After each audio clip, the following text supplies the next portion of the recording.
Hello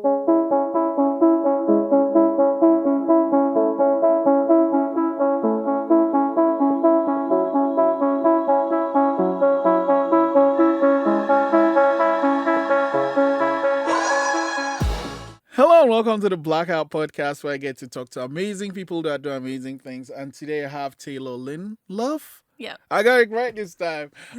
Thank you so much for coming on the podcast. Thank you for having me. I'm excited. So first off, congratulations on being one of our giveaway winners, and you won the float with the Flotation Center. Yep, that's booked for after the podcast. Yeah, it's crazy because I always say I want to take a float, but then I get that I chicken out, so I need to do it myself now. Cause so my friend Lindsay, she owns the flotation. She runs and owns a flotation center, and she's always like, "Do it." And everyone I know that's done the float love it. Everyone, so I can guarantee you love it, even though I've not done it yet.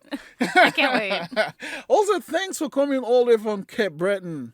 Long drive, 3 hours. Oh man, it's funny. Every year I keep saying I'm gonna go, and this was going to be the year, but then COVID happened. Hey, Atlantic Bubble. Yeah, we have that, but then it when it happened, it moved, had to move a lot of. So Yeah. my life is kind of planning 4 to 5 month batches. Yeah. So just throwing that off, threw a lot of things off. Now I'm just struggling. But I'm thankful I have I call them my Avengers. They Yeah. make everything seem like I know what I'm doing, even though I don't. No one really, let's be real, no one really knows what they're doing. We're all Thank just you. trying our best. So, let's start with something light, autism. So, I know, I when you won the thing, I talked to you and I found out, actually, what's your handle again? That's what caught me. Your Instagram handle? Yeah, aspirational autistic. Exactly. I'm like, what is that about? So I'm just going to ask you, tell me a little bit about why you decided to use that handle. Well, I was actually only diagnosed 2 years ago. I'm 26 tomorrow, and I was diagnosed just a couple months before my 24th birthday. So I went most of my life not knowing who I was. Oh, wow. And I was someone who does and still does have a lot of goals. So autistic is used as a self-descriptor in the autistic community instead of person with autism. It's self-identifying language. Okay. So I wanted to make sure that my advocacy uses the language that our community does. And aspirational was a pun of inspirational and aspirations, because I wanted to both inspire people but also work on my own goals in the process of my advocacy work. So let's put those words together and it works. Yeah, it does work. I love it. And what are some of these aspirations you have, some of these goals you have? Currently working on my documentary, A Strong Name, but my biggest one is I want to be able to go to university. Only 1 in 3 people on the autism spectrum manage to go to university. Oh. And due to barriers that we face, only 26 to 39% of us actually graduate. So I want to be one of those 1 in 3 and help break those barriers for other people. What are some of these barriers? Educational barriers such as lack of accommodations, lack of diagnosis. Cost is unfortunately through the roof, and people who are disabled are twice as likely to live in poverty. The reality is a lot of us want to do these amazing things. We want to live standard lives, but the system just isn't made for us. Wow. It's one of those things where if you're not experiencing it, you really don't have an idea of what the person is going through. Exactly. So let's talk about why your diagnosis happened so late in life. Like a lot of autistic girls and women-aligned people, I learned to do something called masking, which means we would hide our traits so we wouldn't get bullied, we wouldn't get picked on. Growing up, I was told even by teachers and people in authority, aside from my parents were very supportive. I was told that I had to just try harder to fit in. I was told that if I was being made fun of and pushed around in gym class, I had to do more work outside of gym class to be more skilled, more dexterous. Turns out I have something called, I'm trying to find the exact wording, but it's dyspraxia, which is difficulties with motor skills. That's really common with people who are on the spectrum. So I couldn't try harder out of a neurological condition, you know what I mean? Mm-hmm. So on top of that, I was a highly intelligent student. I've only gotten in trouble like once in my life in school, and it was when I had just started primary. Well, what happened? Do you remember? It's a favorite story of my mom, but I got called home about 2 weeks into school, and my teacher goes, "Your daughter's pretending to read during silent reading." Mom's just like, "What are you talking about?" Mm. She's reading 5th grade level books. Yeah? So? Does she even know what's going on? She's reading Goosebumps books. That's not appropriate for her age. Oh. And the first thing that comes out of my mom is, "You should be happy she didn't bring her Stephen King." Because my mom was a huge Stephen King fan, so I was reading like her copies of Misery and Carrie and everything at like 5 years old. Okay. What did you think of those books, do you remember? I still love anything horror based. Oh. My big thing was Anne of Green Gables at that age, but I had such an intense level of books due to something called hyperlexia. What's that? It's a trait that, again, is sometimes found in autistic people and sometimes people who aren't autistic. It's highly accelerated rates of literacy skills. So I was like this, I was a kid who was reading like Edgar Allan Poe. Oh. Well, other kids were reading If You Give a Mouse a Cookie. So as you can imagine, I did not relate to children my age. Wow. Wow, okay, well, that's good trouble to get in. It was just like, okay, this kid's just really gifted, but we don't know what to do with her. Yeah. So, and that actually it adds to one of these barriers you're talking about. Yeah, like, if you don't know who you are until you're almost 24, that just throws you out of loop. Mm. It's like, oh, I get diagnosed, and the psychiatrist I was in the office with was just looks at me, and she's just like, "You knew there was something different about you at 3 years old, but you didn't have the medical degree to back it up." Like, being 3 years old, you don't. Yeah. The thing was, it's so interesting because doctors and teachers and stuff didn't recognize something in me, but 3rd grade, Betty over there is like, okay, this one's weird. We're diagnosing her with weird. Kids can be mean. Kids can be mean. Yeah. But when I got diagnosed, again, one of my favorite stories was in my diagnosis letter, it outright says there is no doubt in my mind that Taylor is on the spectrum. When she came in for a general assessment, the first words out of her mouth were, "I like your carpet." Oh. So it's like, yeah, no, it wasn't hello, how are you today, nice weather. It was, I just really liked her carpet and I had to tell her it was nice. So apparently, yeah, that's a big cue for social communication difficulties. So that's where I led up to, but it's been an interesting journey to that point. Yeah, I guess, so you had all these experiences all these years. What made you decide to go go for a diagnosis at that time? Unfortunately, it was a mental health crisis. It's very common in autistic adults to not get diagnosed until you have a mental health crisis due to the lack of resources and general access to diagnosis, especially in rural Nova Scotia. I'm in a town of like 3,000 people. Oh. And my mom Adele, was watching David Suzuki's The Nature of Things, and it was an episode on women who had ADHD. And she saw traits of it in me, and she's like, okay, we're going to go see the doctor because I'm seeing traits of you and these women. Turns out, right tree, different branch. Oh, yeah. So it turns out it was autism instead of ADHD. So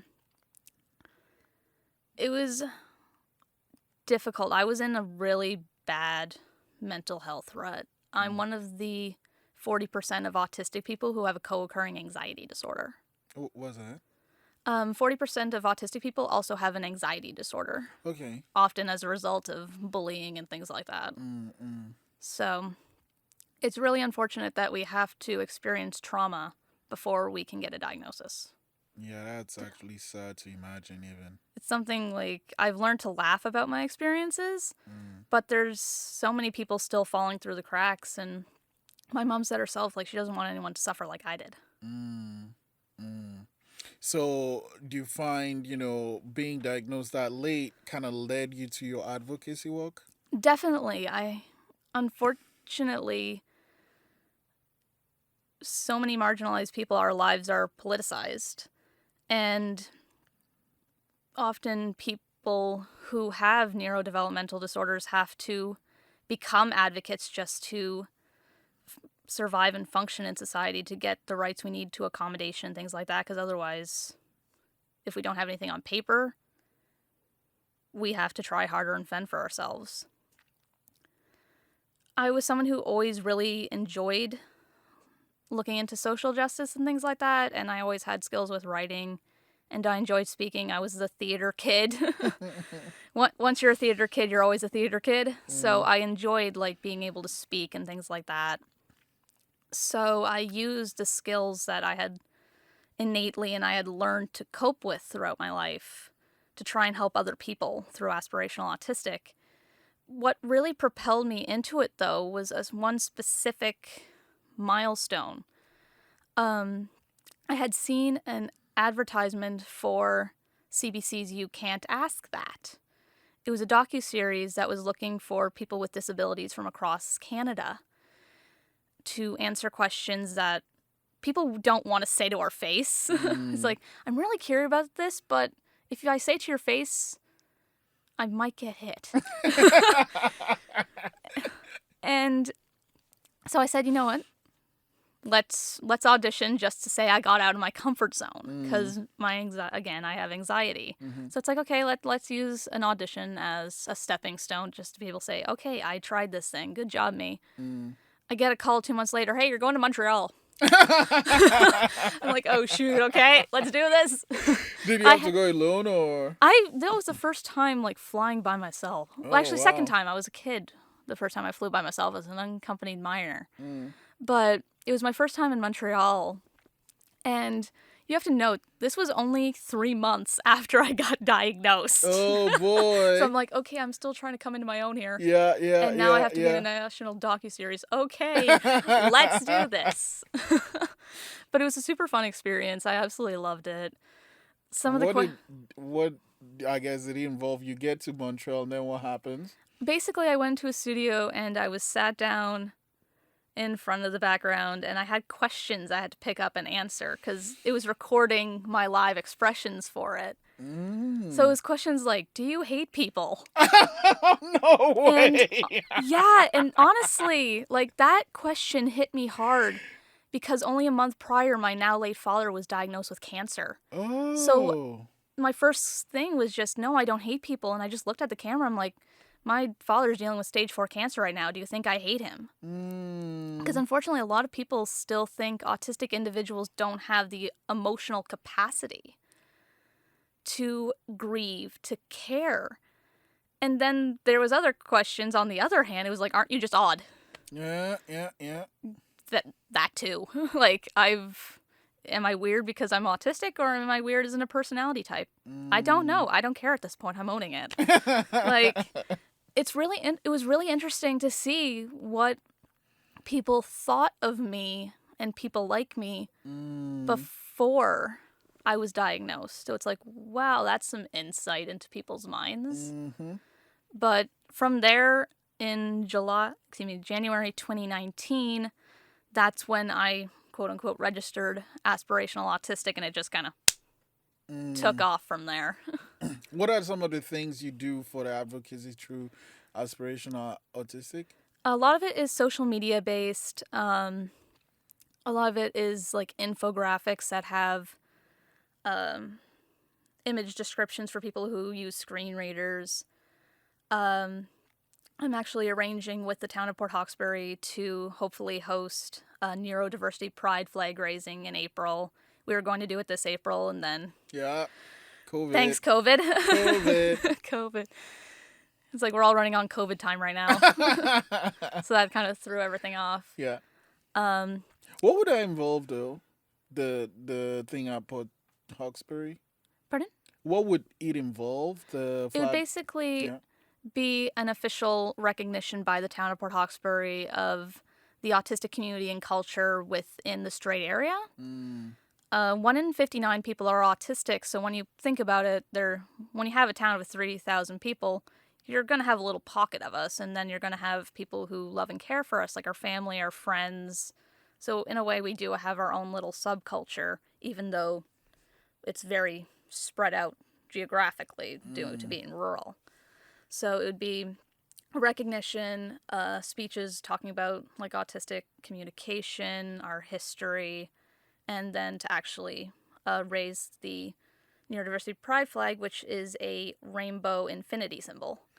Oh, I didn't know this. Rainbow recognizes anything like ADHD, autism, Tourette's, various developmental disorders, things like that. Mm-hmm. And if it is a gold infinity sign, it specifically represents autism. Because AU is the symbol for gold in the periodic table, so AU for autism. Yeah, gotcha. Oh, okay. Well, yeah. So hopefully it happens in April. Hopefully, other than that, it's a strong name documentary, which is pretty intense right now. So let's talk about a strong name. Why did you choose that title first, and then why did you decide to make this film? It's actually named after my mother. Whenever I'm experiencing hardship, such as when my dad passed away, my mother would just look me in the face and she would say, "Why did I give you that name?" as in Taylor. And my response was always the same, because it's a strong name for a strong woman. Oh. She gave me that name because it would be something strong to hold on to, even when I felt there was nothing to hold on to anymore. So I wanted to name the documentary after her because she's always been my rock. Her and I have a similar personality. We have the same taste in music, same taste in films. So we're like this. Mm-hmm. So I chose the name of that documentary to honor her. And so whenever I mention documentary and someone asks that, it's in honor of my mom.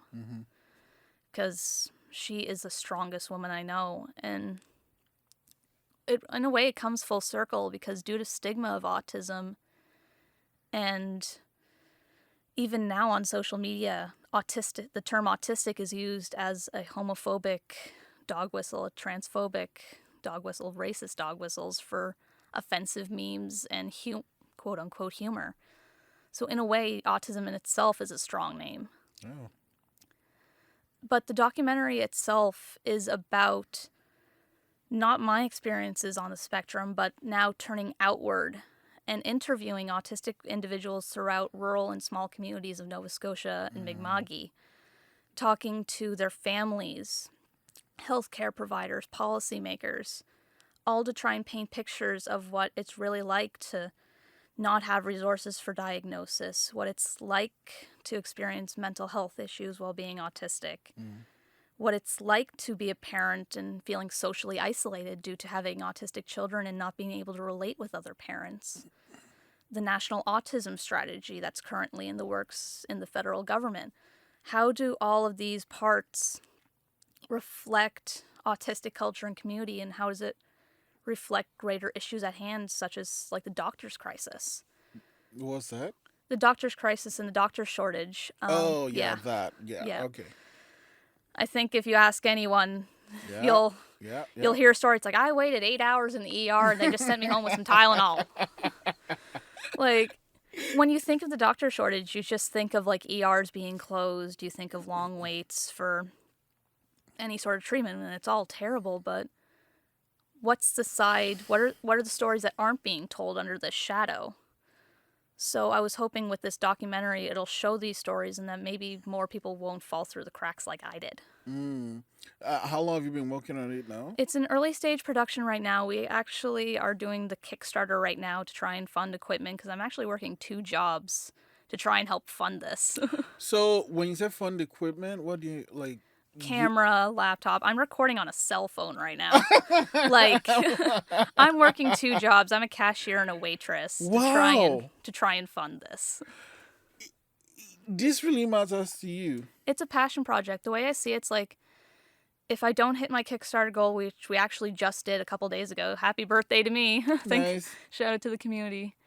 But the way I see it's like, even if I didn't raise goal, even if I had to continue recording on a cell phone and delete memes off my phone to try and make space, just because I didn't have expensive equipment, if I didn't have a fancy camera, if I don't have a laptop, that doesn't mean our stories are worth less. No. If something needs to be told, there will be a way to find a way to tell it. Yeah, no, so that's my entire thing. Like I remember I've made a few films, and still one of the most powerful ones I made on a cell phone. Yeah, and nowadays, like, let's be honest, you can record in 4K on a phone now Pretty anyway. much, yeah. But, like, our stories aren't worth less because it's coming from a rural perspective. It's not worth less because it's coming from a low-income perspective. It's not worth less because it's a passion project. It's not something that's being made by big media and, like, Hollywood. It's specifically meant to be real stories, because so much of what we learn about autism is not from our own perspective. We like to say nothing about us without us, because for so long autistic people were pushed into institutions where even just a couple generations ago, people like me would be the ones locked in the attic and not spoken about.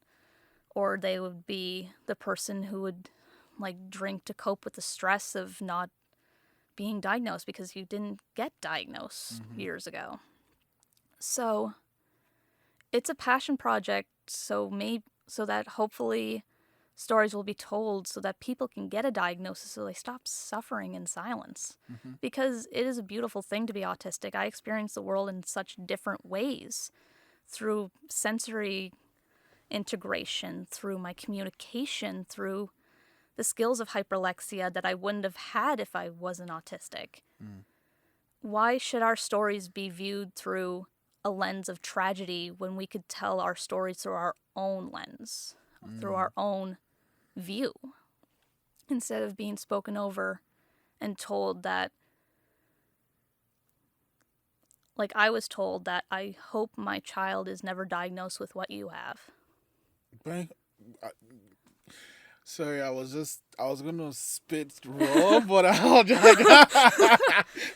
don't know why anybody would say that. Say that out loud. Yeah, like, the comments I get are, am I allowed to say interesting at best? Like, I am a very openly queer, openly non-binary person, very openly and proudly autistic. But I have lost count of how many times my advocacy pages have gotten raided by, like, alt-right meme pages, just because apparently it's funny to pick on the autistic one, or apparently it's funny to pick on the disabled people. And if people who are marginalized can start bringing their stories forward, maybe that can change. We can reclaim our existence. And I've accepted the hate at this point. Luckily it's so easy to ban pages, and then if you don't respond to them, they get bored within about 48 hours. Like, I can take it, like, but I'm doing it for people who can't. Like, this, when I made my video for the Kickstarter, I said outright, this isn't my story, it's ours. Because we are a community, and I'm damn proud of my community. We have overcome so many barriers and so much ableism, so much pain, and we're a tough bunch. I mean, you clearly are one, because, like, I don't know. Yeah, I can't even imagine the things that you've been through, and how do you cope? Is an acceptable response, like, I'm very not ashamed to have anxiety medication? Like, honestly. I started taking medication for my anxiety. I'm in occupational therapy to help with my general life skills. Self-care is not reading the comments. Like, seriously, self-care is not reading the comments half the time. Because I get some interesting debates between people in the comments. I'm like, You know what? I'm just going to continue doing what I do, and I'm not going to engage these trolls. It's not worth my mental health at this point. Yeah. After a while, you start to learn and figure out, okay, this person is actually worth engaging and educating. Oh, and this person, this, you get the ban hammer. You are upsetting me, you are upsetting people in the comments who are just trying to educate. You are sea lioning, which means you're just going to keep asking questions to take up our time to annoy us. Oh, sea lioning. Okay. I Yeah. didn't know that. Yeah, it's an internet term. Like just general self-care, and at this point knowing that I'm doing this for a reason, I can handle the nonsense I deal with people, and I'm doing it for people who still don't know who they are and they haven't found that self-love in their identity yet. And honestly, I'm doing it for... I keep thinking of this kid I met in Antigonish. I had went to an LGBT pride coffee house back in June of 2019 because I was doing performance poetry.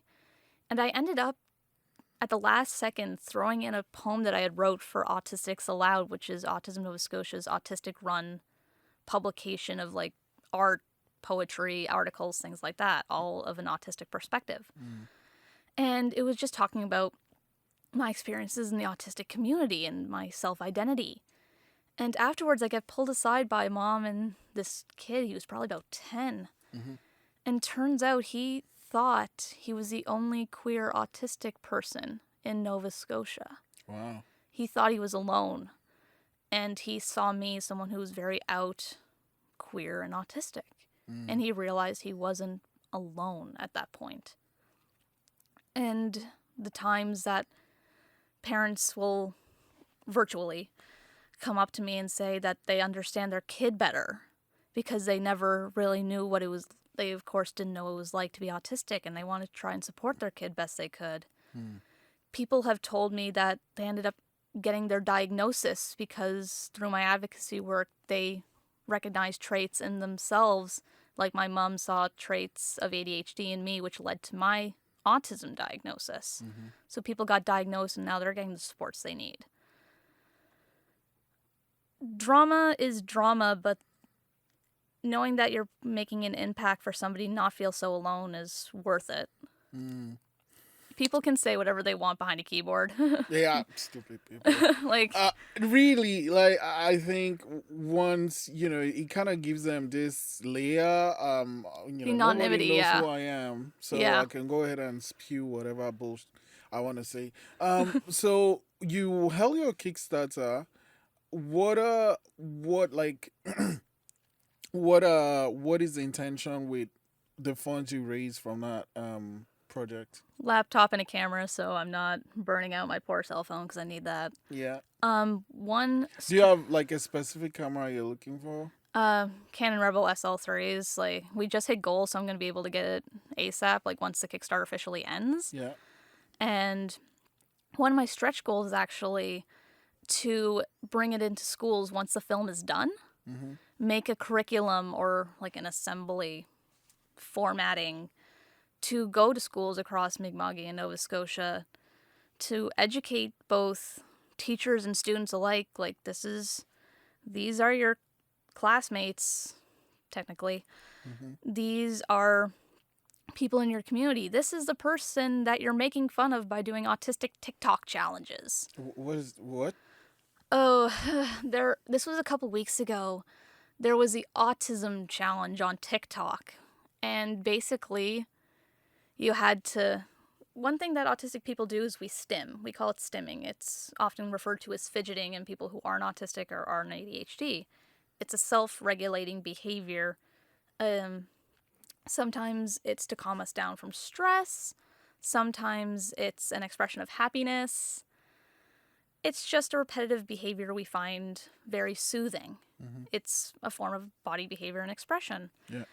So this whole TikTok challenge was very exaggerated, fake stimming, pretending to be an autistic person to humiliate us. Because, again, like we said earlier, kids are cruel and they will do anything for, unfortunately, will do anything for likes. Yeah.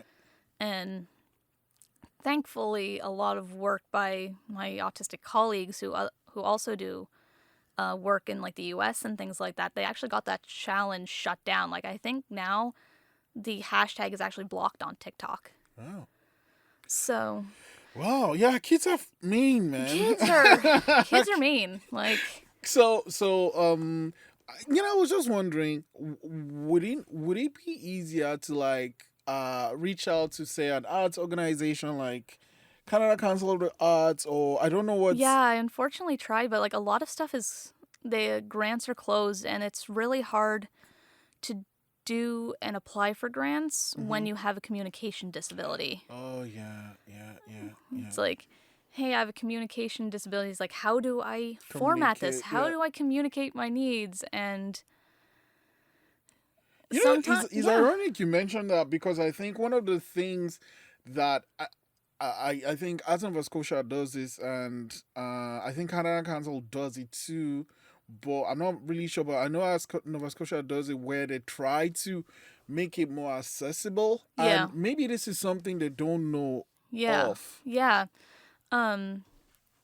Like related, one thing that people don't think about is how autistic people are often not included in interview processes. Oh, Because yeah, you get marked for lack of eye contact, for fidgeting. It's like, you say the wrong thing and then, nope. Oh, Yeah, like, there is a reality that you're encouraged to self-identify with whatever marginalization you face. But people still, I don't think, understand various intersections of marginalization, because it's not just... It's like, I'm not just a queer artist, I'm one with a communication disability. Some people may use augmented and alternative communication, which is known as AAC, which is like touch to talk applications, which could limit their ability to do phone interviews to be able to apply for grants. yeah. And a lot of it, again, is such... You're only in certain time frames for this kind of thing. So if you're doing something out of that, you will have to wait till after the fact, and then you'll have to have all of the receipts, and it's limiting, unfortunately. But the way I see it, it's like I said, whatever happens, this Gonna get made. This is gonna get made. If it had to happen on a 60 gig iPhone, it was gonna happen on 64 gig. I think it's 64 gig. It was gonna happen on 64 gig iPhone. It was gonna happen on 64 gig iPhone. If it was gonna happen, Yeah. if I had to like do a storyboard of it, it was gonna be a storyboard of it. That is really inspiring, and like, I mean, when we go off camera, I'm gonna discuss, cause like, I mean, my Avengers and I, we run a production company, and there are things we might be able to do. I'd be honored. Yeah, because I mean, so my whole thing is like right now we're working on a documentary just highlighting the amazing queer people we have in the East Coast of Canada. But you have this intersection, Yeah. which is like, you are queer, but you are also dealing like autistic too. Yeah. So it's and then you're working on a strong name, and then you're doing two I'm jobs. working 2 jobs.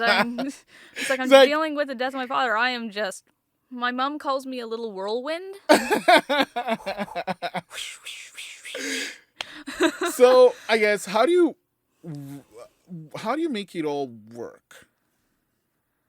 Honestly, it's passion. Like, I enjoy my jobs, honestly. My dream goal is to do something in the disability sector, whether it be occupational therapy or a disability access consultant, to work with chambers of is it Chamber of Commerce? Chambers of Commerce? What's the plural? I don't know. I think that might be the second one. Yeah, because it's weird plural. Yeah, I think it's the Chambers of Commerce. It's yeah. a weird word. To work with like businesses to make sure that they're accessible. How can we help with the hiring process? Things like that. But it's a lot of self-care. It's passion. Like, I'm doing what I do because I love it. Autistic people, we have something called a hyperfixation, a hyperfocus, or a special interest. That is actually not a bad thing. That's Yeah. one thing I suffer from. Like I'm like, I want to do. Oh, but I want to do this. But I learned that once I, like, Hone in. focused on this thing.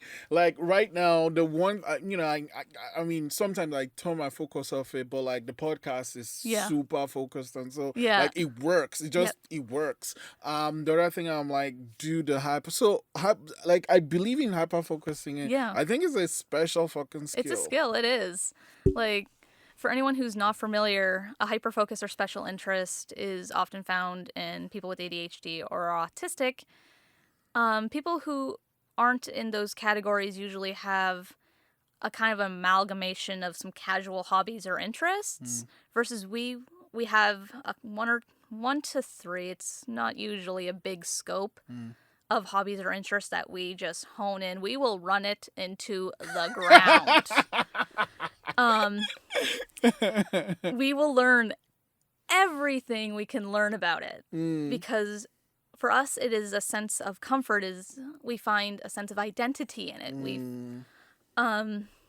So for mine big one is autism advocacy. So doing this kind of work is extremely fulfilling to me on a very, very deep level that I couldn't really explain or expect someone to understand if they weren't autistic themselves. It's not to be rude, it's just, it is so intrinsic, it's part of our core to us. The other one's Green Day, and Halloween pop punk stuff, so I can't do as much with that, so I might as well run with the advocacy work. I don't know how I'm going to make Green Day, that pop punk thing. Is one of the Green Day people... He's ADHD. Billy Joe Armstrong. And he makes comics, right? That's Gerard Way of Umbrella Academy and My Chemical Romance. Right? Yeah. Oh, yeah, so I mixed them close. up. But like, Yeah. yeah. I found out that this... So it's Chemical Romance, not Green Day. Yeah. But yeah. Umbrella Academy. Yeah. Like, I binge watched that. Yeah, I need to. So, and who's your favorite character of the kids? I'm stuck between... I have three, honestly. Okay. I love... Klaus is my favorite. I adore Klaus. He's amazing, He's so right? fun. Yeah. He is the epitome. I think I like him more in the second season where He was a so guru. fun. He was so fun.